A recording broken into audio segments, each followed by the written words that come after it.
रहा है कि अति आत्मविश्वास में आप।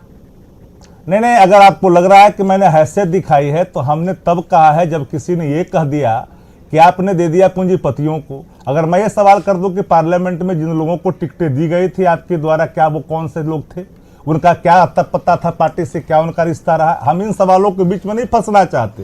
ये सत्य है, हम जानते हैं। जहां तक धारी सिंह का सवाल है, चाहे पार्लियामेंट में का चुनाव हो, लालू जी चुनाव लड़ते हो पाटलिपुत्रा से, या फिर मिसा जी लड़ते हो या पार्टी, हम तो व्यक्तिगत तौर पर, चूंकि उस घर से हमारा संबंध रहा है, तो स्वाभाविक तौर पर उनको व्यक्तिगत तौर पर जानता हूं कि पार्टी के लिए वो करते रहते हैं। करोड़ों कार्यकर्ता हैं जिनका कोई ऐसा नहीं कि आपके चैनल पर आ गए या एमएलए बन गए तो सबको पता है कौन किसमें। वो पार्टी के लगातार रहे हैं, किसी और दल में भी रहे होंगे, लेकिन सवाल है कि इनका संबंध कहीं न कहीं लालू जी से रहा है और हमारे लिए, पार्टी के लिए वो करते भी रहे हैं। चलिए, वो तो एक बात है, दल ने निर्णय लिया, लेकिन कांग्रेस की नाराजगी है जिस तरीके से अनदेखी कांग्रेस की गई, कांग्रेस की नाराजगी। ये कहना है कि 9 सीटों पर हम इसलिए माने थे लोकसभा के दौरान क्योंकि हमें यह वादा किया गया था कि राज्यसभा की 1 सीट हमें दी जाएगी, है ना? तो आपको जानकारी दे दूं कि इसके पहले के राज्यसभा के चुनाव में हम लोगों ने अखिलेश सिंह को उम्मीदवार बनाया था और उनके पास संख्या बल नहीं रहने के बावजूद भी राष्ट्रीय जनता दल ने उनको मदद करके बनाई थी।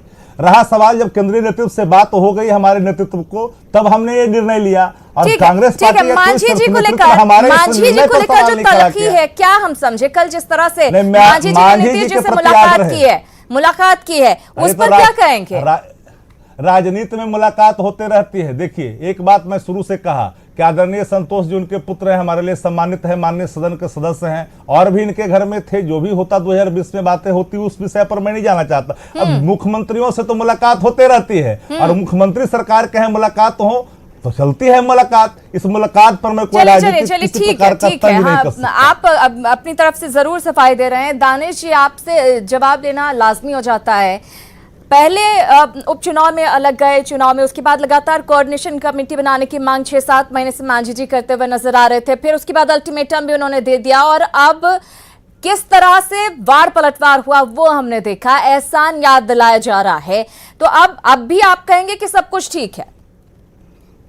देखिए सिरंदा जी, मुझे थोड़ा भरपूर वक्त दीजिएगा, क्योंकि बहुत सारे सवाल शक्ति भाई ने भी उठाए हैं, तेजस्वी यादव जी के प्रेस कॉन्फ्रेंस में भी उठे हैं और आपने भी उठाया है। सबसे बड़ी बात है कि जो कोऑर्डिनेशन कमेटी की बात है, शायद शक्ति भाई को नहीं जानकारी है कि जिस दिन माननीय उपेंद्र कुशवाहा जी यूपीए गठबंधन में आ रहे थे, महागठबंधन में आ रहे थे, तो दिल्ली में कांग्रेस मुख्यालय में एक बैठक हुई थी और बैठक में तय हुआ था कि 1 हफ्ते के अंदर कोऑर्डिनेशन कमेटी बन जाएगी। ये मैंने नहीं कहा था, तेजस्वी यादव जी भी वहाँ मौजूद थे और तमाम कांग्रेस के भी वरिष्ठ नेता मौजूद थे, हम सब कोई मौजूद थे और वहाँ ये तय हुआ था। और उस वक्त से लेकर के आज तकरीबन 2 साल होने को है और कोऑर्डिनेशन कमेटी नहीं बनी है, तब जाकर मीडिया में ये तलखी सामने आई है कि अब तो बना लीजिए, कितना वक्त लगाइएगा।